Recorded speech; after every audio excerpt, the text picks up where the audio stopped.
Today, I'll show you how to use the form calculation widget in Jotform.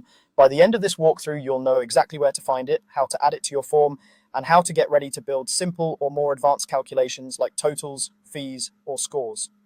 First, open your browser and go to jotform.com. If you already have an account, go ahead and log in. If not, you can create one for free. It's important to be signed in so you can access your existing forms and save any changes you make while working with the calculation widget.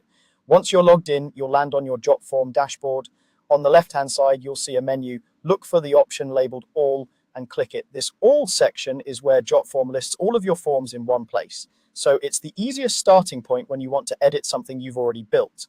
After you click All, you'll see a list of your forms. From here, choose the form where you want to add a calculation. This might be an order form, a registration form, or even a quiz. Click on that form's title to select it, then click Edit Form.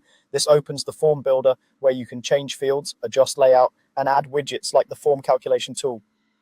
Inside the form builder, take a look at the panel on the left side of the screen. This is where all your form elements live. At the top of that panel, click the Add Element button.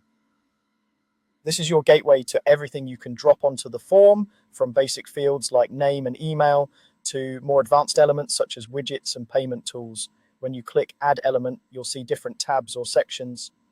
Find and click the Widgets tab. Widgets are special pre-built tools that extend what your form can do. The form calculation widget is one of the most useful ones because it lets you perform math based on what people enter or select in your form.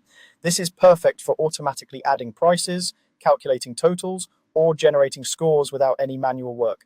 With the Widgets tab open, scroll through the list or use the search bar at the top to type in form calculation. When you see the form calculation widget in the list, click it.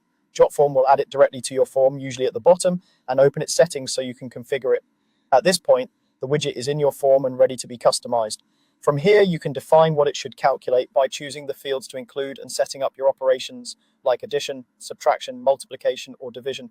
While that configuration happens in the widget settings, the key steps you've just followed are how you get to the form, open it in the builder, and place the calculation widget where you need it. That's all you need to know to start using the form calculation widget in Jotform. You've gone from logging in to finding your form to adding the widget itself, so you're ready to build smarter, more interactive forms that handle the math for you.